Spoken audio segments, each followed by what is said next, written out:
سید المرسلین وعلی آلہ واصحابہ اجمعین، اما بعد۔ نماز تراویح میں رات جو حصہ پڑھا گیا ہے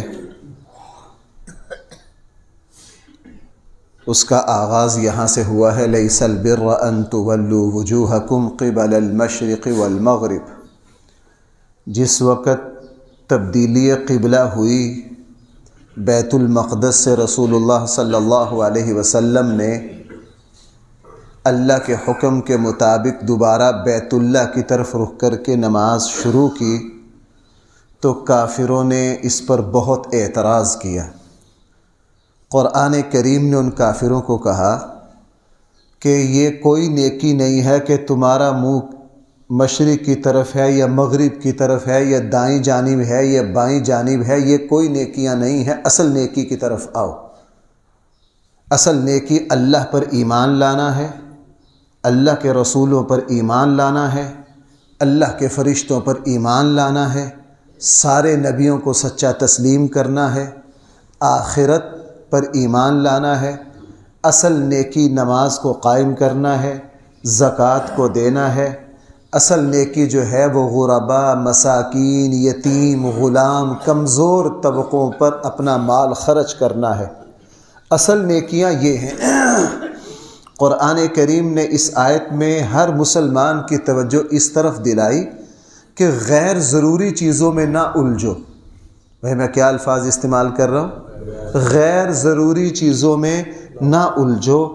ہمارے یہاں آج کل یہی ایک بہت بڑا مرض ہے ہمارے معاشرے کا، جو چیز ضروری اور لازم ہے اس کی طرف توجہ نہیں، اور جو اسلام میں اتنی ضروری نہیں ہے اس کے اوپر سارا زور لگا دیا۔ مثلا میں ایک مثال عرض کروں، عقیقہ جو ہے اسلام میں اتنی زیادہ اہمیت نہیں ہے جتنی اہمیت مالداروں نے عقیقہ کو دے لی ہے۔ عقیقہ ہے، اچھا ہے، مستحب ہے، بیٹے پر 2 جانور اور بیٹی کی پیدائش پر 1 جانور۔ کسی کے پاس ہمت ہے کر لے، بہت اچھا ہے، نہ کرے کوئی حرج والی بات نہیں۔ لیکن ہمارے معاشرے میں اس چیز کو اتنا لازم کر لیا گیا ہے، زکوٰۃ کی طرف توجہ نہیں جو فرض ہے۔ حج پتہ نہیں کب سے فرض ہے، 30 سال سے حج فرض ہے، اس کی طرف توجہ نہیں۔ ماشاءاللہ پوتے کا عقیقہ ہو رہا ہے، پہلے بیٹوں بیٹیوں کے ہو گئی ہیں، اب بابا جی کن کا عقیقہ کر رہے ہیں؟ پوتے کا۔ اور حج فرض ہوئے کتنی دیر ہوگی؟ 30 سال 40 سال، اس کی پرواہ نہیں۔ عقیقہ مستحب تھا، اس پر بڑا اہتمام ہے، اور جو ذمے میں حج فرض تھا اس کی پرواہ نہیں ہے۔ قرآن کریم نے کافروں کو کہا تم کس بحث میں پڑے ہو کہ یہ پہلے رخ ادھر کیوں کیا نماز میں، اب ادھر کیا؟ اصل نیکیاں جو ہیں اس کی طرف آؤ۔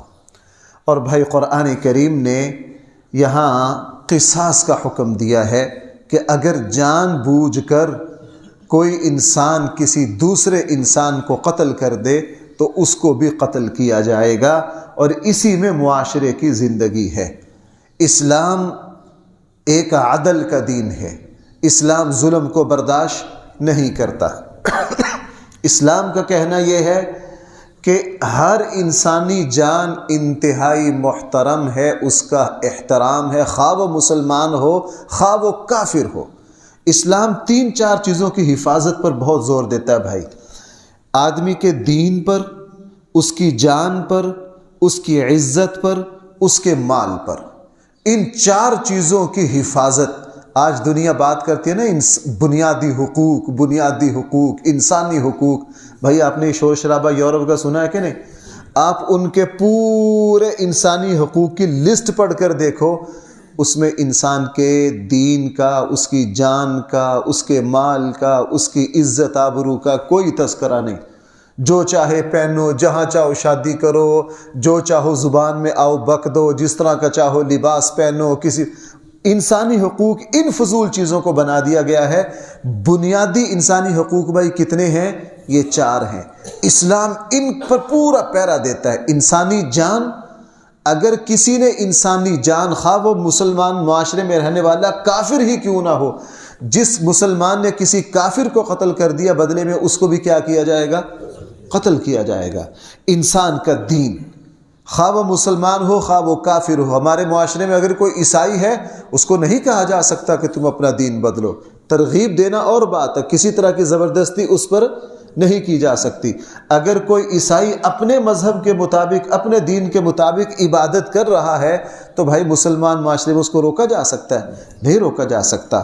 اور اس کا مال، رسول اللہ صلی اللہ علیہ وسلم نے فرمایا بغیر اجازت کے، دل کی خوشی کے کسی کے مال کو ہاتھ لگانا تمہارے لیے ہرگز جائز نہیں. اور اسی طرح عزت ہے.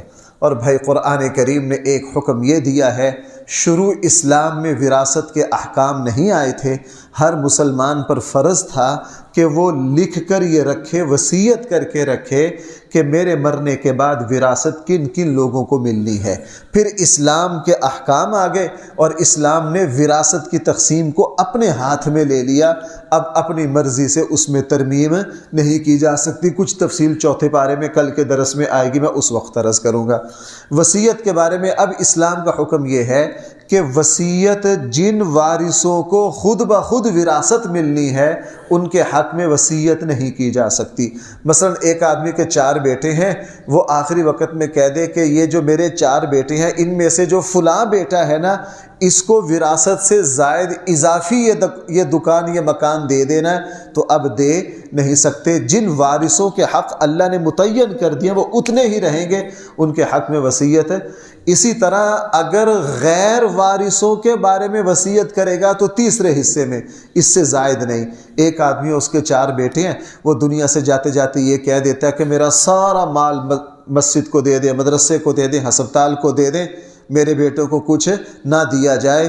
اس بات کا کوئی اعتبار نہیں ہے. اس کے مرنے کے بعد اس کے مال کے 3 حصے کیے جائیں گے، 2 حصے ان وارثوں کو دے دیے جائیں گے اور 1 حصہ جہاں اس نے وصیت کی ہے ان کو دے دیا جائے گا. اور بھائی قرآن کریم نے رات جو پارہ پڑھا گیا ہے اس میں روزے کے احکام بھی بیان کیے ہیں. اور ایک حکم وہ ہے جو میں ہر رمضان میں بیان کرتا ہوں، پھر لوگ غلطی کرتے ہیں. وہ حکم 2 حکم اس طرح کے جن میں ہمارے یہاں دوسرے پارے میں قرآن نے بیان کی ہیں روزے کے، اور دن رات ہمارے یہاں اس میں غلطی ہوتی ہے. قرآن کریم نے ارشاد فرمایا تمہارے اوپر روزہ فرض ہے، اگر سفر کی وجہ سے یا مرض کی وجہ سے تم روزہ نہ رکھ سکو فَعِدَّةٌ مِّنْ أَيَّامٍ أُخَرَ، تم دوسرے دنوں میں اس کی قضا کرو. دوسرے دنوں میں بھائی کیا کرو؟ اب حکم یہ ہے کہ اگر کوئی مسلمان رمضان میں روزہ نہ رکھ سکے سفر کی وجہ سے، بیماری یا بڑھاپے کی وجہ سے، تو وہ کیا کرے؟ سال کے آسان دنوں میں بھائی کیا کرے اس روزے کی؟ ہم سیدھا فدیے پر جاتے ہیں. فدیہ اس مسلمان فی روزہ 2 کلو گندم کا جو فدیہ ہے یہ اس مسلمان کے لیے ہے جو قضا رکھنے کی بھی طاقت ہے. مثلا ایک بزرگ ہے، 80 سال عمر ہے، بیمار ہے، اب وہ روزہ نہیں رکھ سکتے. اب ظاہر ہے ان کی جب 80 سال عمر ہے اب صحت کی توقع تو نہیں ہے. اس مسلمان کے لیے ہے کہ وہ کیا کرے؟ فدیہ دے دے. ایک بندہ ہے 50 سال کا ہے، ماشاءاللہ تندرست ہے، اس کو کوئی سفر پیش آ گیا یا اللہ نہ کرے کوئی بیماری لاحق ہوگی، 4 روزے چھوٹ گئے، اس کے لیے فدیہ نہیں ہے. اس کے لیے کیا ہے؟ یہ سال کے دوسرے دنوں میں کیا کرے؟ اور اسی طرح بھائی قرآن کریم نے ایک یہ بات بھی ارشاد فرمائی ہے روزے کے حوالے سے کہ پہلی امتوں پر یہ سختی، یہ پابندی تھی کہ فجر سے لے کے مغرب تک بھائی جو پابندیاں روزے دار پر ہیں نا، دوسری امتوں پر 24 گھنٹے یہ پابندیاں تھیں. بھائی یہ پابندیاں دوسری امتوں پر کیا تھی؟ 24 گھنٹے. اللہ تعالیٰ نے میرے اور آپ کے لیے نرمی کر دی. اب یہ جو 3 چیزیں سے کھانا پینا اور خواہشات سے رکنا جو روزے کی تعریف ہے، یہ صرف کب تک ہے؟ فجر سے لے کر مغرب تک. اور رات میں اللہ تعالیٰ نے ان پابندیوں کو کیا کر دیا؟ ختم کر دیا. اسی طرح قرآن کریم نے یہ بھی بیان کیا روزہ کب سے کب تک رکھنا ہے. قرآن نے فرمایا کہ تم فجر سے لے کے رات تک یعنی مغرب تک روزہ رکھو. شروع کہاں سے ہوگا؟ صبح صادق سے. بھائی روزہ کہاں سے شروع ہوگا؟ فجر کی اذان سے نہیں. کہاں سے؟ صبح صادق سے. ہم وہ کیلنڈر بھی چھپواتے ہیں، مفت تقسیم بھی کرتے ہیں، اب بھی یہاں پڑھے ہوں گے.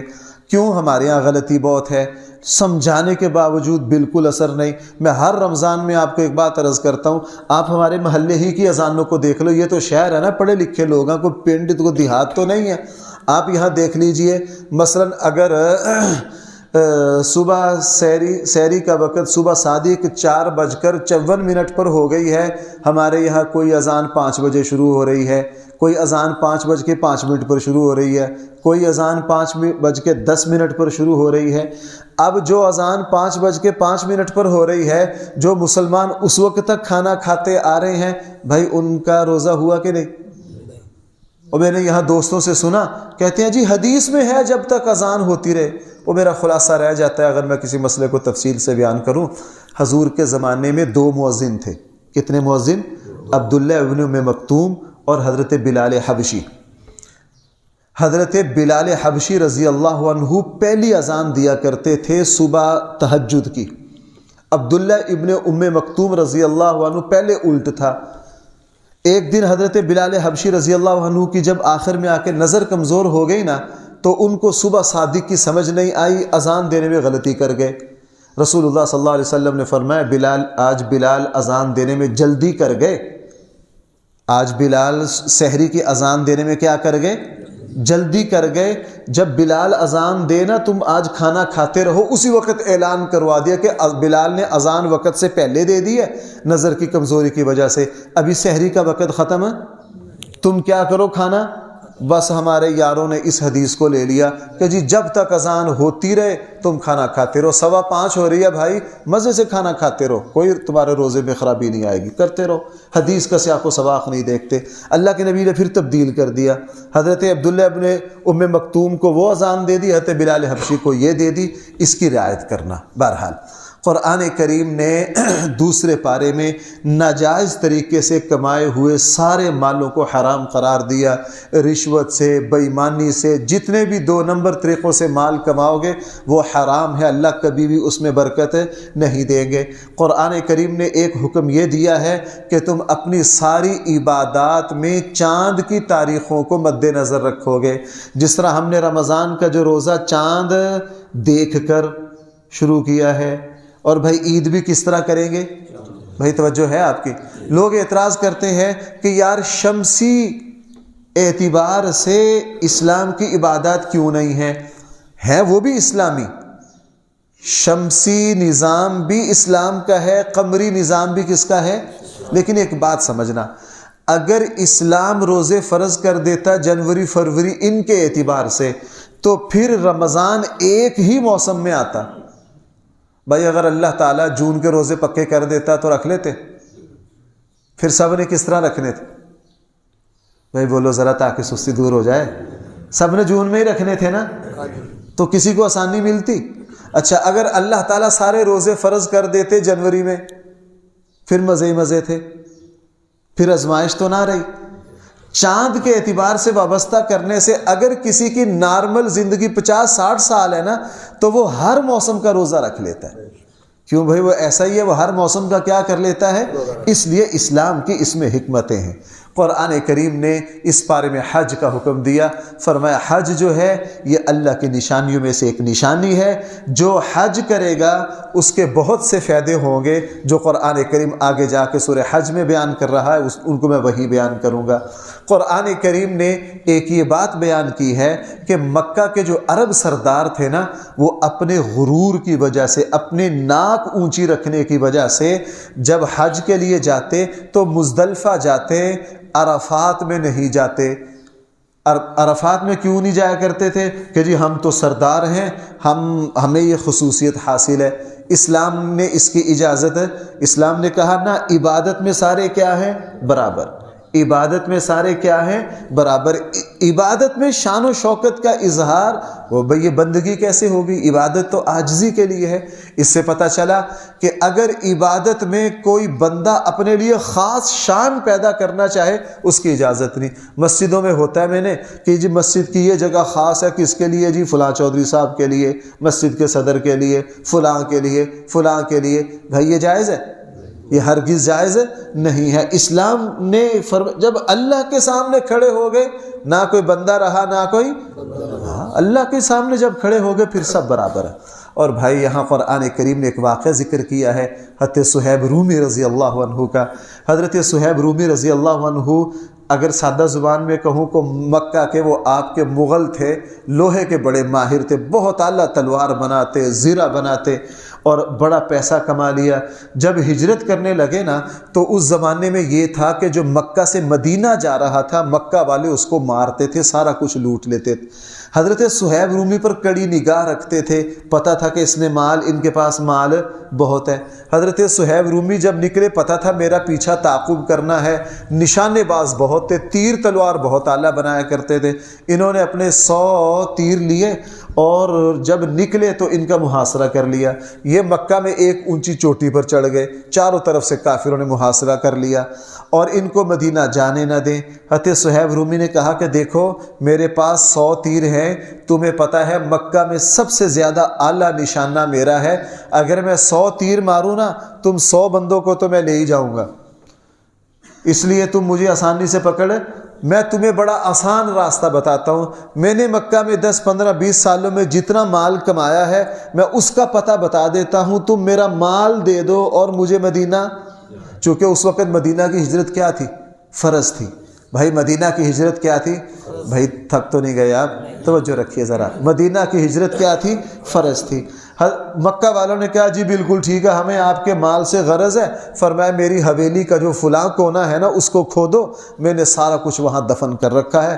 اپنا سارا مال دے کر آرام سے ہجرت کر کے کہاں پہنچ گئے؟ مدینہ منورہ۔ رسول اللہ صلی اللہ علیہ وسلم کو ساری بات بتائی، اللہ کے نبی بہت خوش ہوئے اور اللہ کے نبی نے خوشی سے کہا حضرت صہیب رومی سے، صہیب تو نے بہت اعلیٰ تجارت کی ہے، تو نے اپنے اللہ سے بہت بڑا سودا کر لیا ہے۔ حضور یہ مبارکباد دے ہی رہے تھے، قرآن کریم کی آیات ہیں۔ قرآن کریم نے فرمایا وَمِنَ النَّاسِ مَن يَشْتَرِي نَفْسَهُ ابْتِغَاءَ، کچھ لوگ وہ ہیں جنہوں نے اپنا مال اور اپنے آپ کو بیچ کر اس کے بدلے میں اللہ کی رضا کو پا لیا، اللہ کی رضا کو پا لیا۔ قرآن کریم کی اس آیت نے یہ بتا دیا، اللہ نہ کرے، اللہ نہ کرے، اگر کبھی انسان کی جان پر یا انسان کے مال پر مصیبت آ جائے انسان اس کو برداشت کر لے، لیکن اپنے ایمان اور اپنی عزت کو جانے نہ دے۔ قرآن کریم نے دوسرے پارے میں جوا کو اور شراب کو دونوں کو حرام قرار دیا۔ قرآن نے فرمایا اس میں تمہارے لیے کچھ نہ کچھ فائدے ہو سکتے ہیں لیکن نقصانات بہت زیادہ ہیں۔ قرآن کریم نے دوسرے پارے میں فرمایا کہ کسی مشرک مرد اور عورت سے تمہارا نکاح جائز نہیں ہے۔ قرآن کریم نے ایک یہ بات ارشاد فرمائی ہے کہ جو قسم تم بے توجہی سے کھاتے ہو اللہ تعالیٰ وہ قسم تمہیں معاف کر دیں گے۔ بعض لوگوں کی عادت ہوتی ہے نا بات بات پر قسم کھاتے ہیں، یہ قسم لغو ہے، یمین لغو ہے۔ فرمایا ہم اس پر نہیں پوچھیں گے، ہاں اگر مستقبل کی کوئی پکی قسم کھاؤ گے پھر اس کو توڑ دو گے تو تمہیں اس کا کفارہ دینا پڑے گا، وہ 7ویں پارے میں آ رہا ہے، وہاں جا کے میں بیان کروں گا۔ قرآن کریم نے طلاق کے احکام بیان کیے ہیں، قرآن کریم نے مجبوری میں طلاق کی اجازت دی ہے۔ بھائی طلاق کی اجازت اس وقت ہے جب میاں بیوی اللہ تعالیٰ کی حدود میں رہ کر اپنی زندگی نہ گزار سکیں۔ نکاح کا مقصد ہے میاں بیوی ایک گھر میں رہیں اور اولاد کی تربیت کریں، اللہ کے حکموں کو پورا کریں اور ایک دوسرے کے لیے آسانیاں، یہ جو ازدواجی مقاصد ہیں اگر نکاح سے پورے نہ ہو رہے ہوں تو اس کو طلاق دے دی جائے، اس رشتے کو کیا کر دیا جائے۔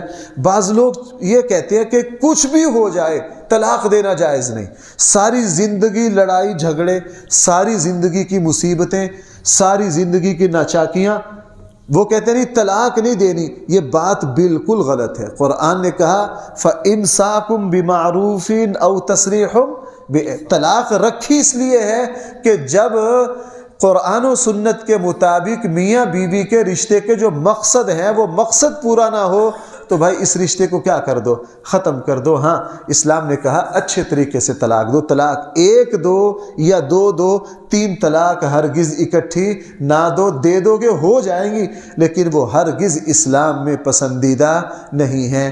اور بھی بہت سے احکام بیان کیے ہیں۔ قرآن کریم نے ایک حکم یہ دیا ہے مسلمان عورت کو کہ وہ اپنے بچے کو دودھ پلائے۔ اس وقت پوری دنیا چیخ رہی ہے چونکہ سینے کے کینسر اور سرطان پوری دنیا میں خواتین کو لاحق ہو رہا ہے، اور میں جو ایک بات آپ سے عرض کرنا چاہتا ہوں، پوری دنیا کے ڈاکٹر آپ کہیں شوکت خانم کسی جگہ جائیں، سینے کے جو سرطان کے جو حصے ہیں وہاں تمام ہدایات یہ ہیں کہ بچے کو کیا پلایا جائے؟ دودھ پلایا جائے۔ جو ماں اپنے بچوں کو پوری طرح دودھ پلائے گی وہ سینے کے مرض سے کیا رہے گی؟ محفوظ رہے گی۔ یہ بات آج 1400 سال بعد دنیا، میڈیکل دنیا سمجھ سکی ہے۔ ہمارے آقا نے اور قرآن کریم یہ بات کب فرمائی؟ 1400 سال۔ دنیا ٹھوکریں کھا کے آئے گی وہیں جہاں اللہ اور اس کے رسول نے جو بات کہہ دی۔ ہم خوش نصیب ہیں اللہ اور اس کے رسول پر اعتماد کر کے سیدھا سیدھا آ جائیں۔ میں آگے عرض کروں گا، چلو اس حصے کو بھی ساتھ ہی نپٹا دوں۔ پوری دنیا سود پر چل رہی ہے۔ اسلام کا مزاج کیا ہے؟ زکوٰۃ کا۔ اسلام کا مزاج کیا ہے؟ صدقے کا۔ اسلام کا مزاج کیا ہے؟ صلہ رحمی کا۔ اسلام کا مزاج کیا ہے؟ سخاوت کا۔ اب غیر مسلم بڑے بڑے ماہرین چیخ رہے ہیں کہ یہ جو پچھلے 125 سال میں انسانیت میں مہنگائی، بھائی مہنگائی صرف پاکستان میں بڑھ رہی ہے، پوری دنیا میں بڑھ رہی ہے؟ پوری دنیا میں بڑھ رہی ہے، پوری دنیا میں بڑھ رہی ہے۔ اس کے اسباب میں سے کیا ہے؟ ماہرین، معیشت کے ماہرین چیخ رہے ہیں کہ تم جس سودی نظام پر چڑھے ہو خطرہ ہے کہ پوری انسانیت کہیں دیوالیہ نہ ہو جائے۔ اور اسلام نے جو کہا ہے، اسلام نے جو کہا ہے، آج آ کر آئیں گے یہ وہی۔ بھائی آپ توجہ ہے، تھکتے تو نہیں؟ آپ سے ایک بات اور عرض کروں، اس وقت پاکستان کے تمام سودی بینک جو ہیں اپنا ایک ایک شعبہ اسلامی بنا رہے ہیں۔ بنا رہے ہیں کہ نہیں؟ کیوں؟ آپ کو پتہ ہے کیوں؟ ہر سال پاکستان کی جو سالانہ رپورٹ آتی ہے جو اسٹیٹ بینک جاری کرتا ہے، وہ یہ کہتا ہے کہ جتنے اسلامی بینک ہیں خسارے سے وہ 100% محفوظ رہیں۔ یہ کوئی اللہ اور اس کے رسول کی محبت میں نہیں آ رہے، یہ کوئی اللہ اور اس کے رسول کی محبت میں نہیں آ رہے۔ ان کو پتہ ہے کہ اسلام کا جو نظام تجارت ہے اس میں دیوالیہ ہونے کا خطرہ۔ اچھا، اب یورپ میں پوری دنیا میں اسلامی بینکنگ کو جاری کیا جا رہا ہے۔ میں نے کہا آئیں گے وہیں جہاں اللہ کے نبی نے سیدھے سیدھے آ جاؤ یا دھکے کھا کے آ جاؤ۔ خوش نصیب وہاں کل کے درس میں تھے الذین یؤمنون بالغیب، بغیر تجربہ کیے اللہ اور اس کے رسول پر کیا کر لو؟ اعتماد کر لو۔ اور بھائی قرآن کریم نے ایک حکم یہ دیا ہے، حافظوا علی الصلوات والصلاۃ الوسطی، کہ اپنی نمازوں کی حفاظت کرو اور صلاۃ وسطیٰ کی حفاظت کرو۔ صلاۃ وسطیٰ کے بارے میں حضور علیہ السلام کے زمانے میں چونکہ عصر کا وقت تجارت کے عروج کا وقت تھا، لہٰذا وہ نماز مراد ہے۔ میں یہ سمجھ پایا ہوں کہ صلاۃ وسطیٰ ہر مسلمان کی الگ الگ ہے۔ جس مسلمان کی جس وقت مصروفیت زیادہ ہے اس مصروفیت میں جو نماز آ رہی ہے وہی نماز اس کی صلاۃ وسطیٰ ہے، اس کا خاص طور پر اہتمام کرے۔ اللہ تعالیٰ چیک کریں گے کہ میرا بندہ اب اپنی مصروفیت کو ترجیح دیتا ہے یا میرے حکم کو ترجیح دیتا ہے۔ اور بھائی دوسرے پارے میں سورہ بقرہ میں ایک بات بڑی اہم ہے۔ سورہ بقرہ میں 5 واقعات قرآن نے ایسے بیان کیے ہیں جہاں انسان کو موت کے بعد زندہ کیا۔ بھائی کس کے بعد؟ یہ اللہ کے علاوہ کوئی کر؟ صرف سورہ بقرہ میں 5 واقعات ہیں۔ مثلا ایک واقعہ وہ پہلے پارے میں گزرا، حضرت موسیٰ علیہ السلام کو بنی اسرائیل کے سرداروں نے کہا ہم نے بھی جا کے کس کو دیکھنا ہے؟ اللہ کو دیکھنا ہے۔ اور بھائی پہلے پارے میں آیا کہ نہیں وہ اللہ کو جا کے دیکھنا، اللہ تعالیٰ کی طرف سے تجلی آئی، سب گئے۔ حضرت موسیٰ بھی ہوش ہو گئے۔ حضرت موسیٰ کو جب ہوش آیا دیکھا میرے ساتھ جو 70 سردار آئے تھے وہ بھی تجلی سے مر گئے، تو اللہ سے درخواست کیا میرے اللہ میری قوم نے تو پتہ نہیں کیا کچھ کہنا ہے۔ اللہ تعالیٰ نے ان کو کیا کیا؟ زندہ کیا۔ پہلے پارے میں بیان کیا۔ دوسرے پارے میں ایک واقعہ الم تر الی الذین خرجوا من دیارہم وهم الوف حذر الموت فقال لهم اللہ موتوا ثم احیاہم۔ کوئی ہزاروں لوگ، الوف کہہ رہا ہے، وہ کسی وجہ سے نکلے، اس کی تفصیل صحیح احادیث میں نہیں ہے۔ اللہ نے ان پر موت طاری کر دی، پھر اللہ نے ان کو دوبارہ کیا کر دیا؟ زندہ کر دیا۔ دوسرا واقعہ۔ تیسرا واقعہ مشہور ہے، عزیر علیہ السلام ایک جگہ سے گزر رہے تھے جو تیسرے پارے میں آیت الکرسی سے آگے، ایک بستی کو دیکھا کہ وہ تباہ ہوئی پڑی ہے، کہا ہے میرے اللہ آپ ان کو کیسے زندہ کریں گے؟ اللہ تعالیٰ نے حضرت عزیر علیہ السلام پر بھی بھائی موت کو نافذ کر دیا، ان کا جو گدھا تھا وہ بھی مر گیا۔ اللہ تعالیٰ نے دوبارہ جب ان کو زندہ کیا، پہلے ان کو زندہ کیا، پوچھا عزیر کتنا عرصہ سوئے رہے؟ کہنے لگے جی میں جب سو رہا تھا وہ صبح کا ٹائم تھا، اب سورج غروب ہو رہا ہے، تو کہنے لگے میں تو بہت سویا، آج تو سارا دن ہی سوتا رہ گیا، میں جب سو رہا تھا صبح کا وقت تھا، اب اٹھا ہوں، اب کون سا وقت ہے، اب شام کا، تو میں تو آدھے دن سے زیادہ سوتا رہا، بلکہ سارا دن ہی سوتا رہا۔ اللہ نے فرمایا ہے میرے بندے تو سارا دن نہیں سوتا رہا، کتنے سال ہو گئے؟ 100 سال ہو گیا۔ کتنا ہو گیا؟ اب حیرت ہوئی، وہ میں 100 سال میں تو بالکل تر و تازہ ہوں۔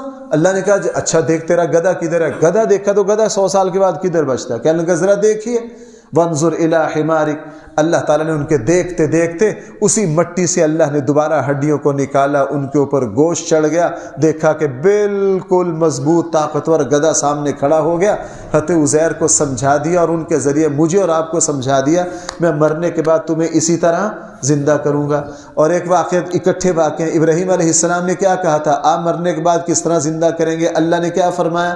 پرندوں کو لو، ان کو ذبح کرو، ان کو جسم کا قیمہ بناؤ، ان کے گوشت کو مکس کرو، 4 جگہ رکھو، پھر آواز دو۔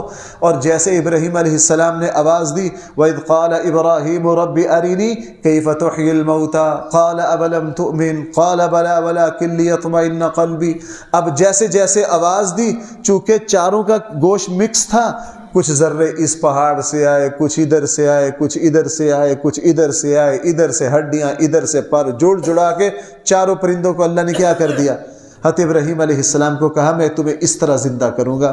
دیکھو بھائیو میری بات سنو، موت برحق ہے، ہم میں سے ہر کسی نے جانا ہے، لیکن موت مرنے کا نام نہیں ہے، موت ایک دوسری زندگی کے شروع ہونے کا نام ہے۔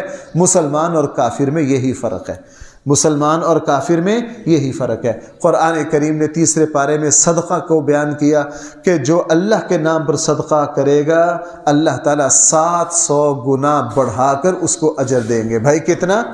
شرط یہ ہے کس کے لیے؟ اللہ کے لیے۔ ہاں قرآن کریم نے یہ 2 اصول وہاں بیان کیے ہیں۔ ایک تو جو کچھ خرچ کرنا ہے کس کے لیے؟ بھائی رمضان میں ایک دوسرے کو افطاریاں کروانی ہیں کس کے لیے؟ رمضان میں مسلمان بڑی سخاوت کرتے ہیں، اس میں 2 شرطیں قرآن نے بیان کر دی۔ ایک تو ریاکاری، اللہ تعالیٰ بالکل بھی گوارا، اور میں یہ بات بیان کر چکا ہوں، ہماری نماز ہے نا یار، نماز میں ہم ادھر بھی گئے، ادھر بھی گئے، دکان پر بھی گئے، گھر میں بھی گئے، نماز میں پتہ نہیں کتنے خیالات آئے، ٹوٹی پھوٹی سوتے دھکے کھاتے، 4 رکعتیں فجر کی نماز ہے، جھٹکے بھی لگ رہے ہیں، پوری کر لیں۔ تو بھائی جب 2 رکعتیں ہم نے فجر کی پوری کر لی، انشاءاللہ اللہ قبول کریں گے کہ نہیں؟ اللہ کہیں گے مجھے تمہاری ہمتوں کا پتہ ہے، جس طرح کس طرح کی ٹھیک ہے، اللہ کیا کر دیں گے؟ لیکن 2 باتوں میں اللہ بہت غیور ہیں، اس میں کھوٹ نہیں اللہ برداشت کرتے۔ ایک توحید میں، بھائی کس میں؟ شرک بال کے برابر بھی اللہ تعالیٰ، ایک بندہ 99% موحد ہے، 1% مشرک ہے، تو بھائی وہ 99% موحد اور 1% مشرک شمار ہوگا یا پکا مشرک ہوگا؟ بھائی بولو ذرا، بھائی میں جان کے بلواتا ہوں، مجھے اب سمجھے خطیب حضرات تقریر کرتے ہیں نا تو یہ سبحان کہتے ہیں، کیا سبحان اللہ کی چھل ہے؟ ہاں وہ اسی لیے کہتے ہیں تاکہ آپ توجہ رکھیں۔ اور اسی ایک دوسرا ہے ریاکاری، ایک عمل آپ نے 99% اللہ کے لیے کیا ہے اور 1% لوگوں کے لیے کیا ہے، اس 99% کو اللہ قبول کریں گے؟ اللہ فرمائیں گے جس عمل میں میرے ساتھ کسی کو شریک کیا میں اس کو ہرگز قبول ہے۔ اس لیے صدقہ کے بارے میں فرمایا صدقہ کس کے لیے کرنا ہے؟ اللہ کے لیے۔ اور دوسری بات فرمائی جب بھی کسی کے ساتھ احسان کرو تو اس کو تانا نہ دو، اگر تانا دو گے تو تمہاری اس نیکی کو ختم کر دیا جائے گا۔ اسلام کا کسی کے ساتھ مہربانی کر کے احسان کر کے جتلا دیا تو بھائی وہ نیکی کیا ہو گئی؟ نیکی کر کے احسان جتلانا یہ صرف کس کا حق ہے؟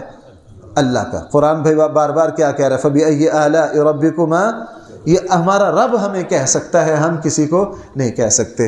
اور اسی لیے قرآن کریم نے فرمایا لوگوں جو تم دکھلاوے کے لیے صدقہ کرتے ہو نا، اس کی مثال اس طرح ہے جس طرح کوئی پتھر پر فصل اگائے۔ بھائی مسجد کے صحن میں ماشاءاللہ گندم چاول بہت اعلیٰ اگ جائیں گے، اگر ہمیں اعلیٰ سے اعلیٰ بیج مل جائے، ماشاءاللہ زمزم سے پانی دیں، یہ پتھر پر فصل اگائے گی؟ سوال ہی پیدا نہیں ہوتا۔ فرمایا پتھر پر جس طرح فصل نہیں ہوگا کرتی، جو دکھلاوے کا صدقہ ہے اللہ تعالیٰ کے یہاں اس کی کوئی قدر و قیمت ہے۔ اور ایک یہ بات ارشاد فرمائے لوگو انفقوا مما رزقناکم من طیبات، اللہ کے لیے جو بھی خرچ کرنا ہے پاکیزہ کرنا ہے، اللہ تعالیٰ حرام کو قبول ہے۔ اور ایک یہ بات ارشاد فرمائی ہے صدقہ تم علی الاعلان بھی دو خفیہ بھی دو، اگر خفیہ دو بہتر ہے، علی الاعلان دینا بھی ٹھیک ہے، لیکن صدقہ کس طرح کرو؟ علماء نے لکھا ہے کہ جو صدقہ فرض ہو نا اس کو زکوٰۃ آپ دے رہے ہیں علی الاعلان دو زکوٰۃ، تاکہ دوسروں کو ترغیب ملے۔ اور نفلی صدقہ کس طرح دو؟ تنہائی میں۔ اور بھائی قرآن کریم نے سود کو بڑی سختی سے یہاں منع کیا کہ سود جو ہے، سود کھانے والے کے ساتھ اللہ تعالیٰ کا اعلان جنگ ہے۔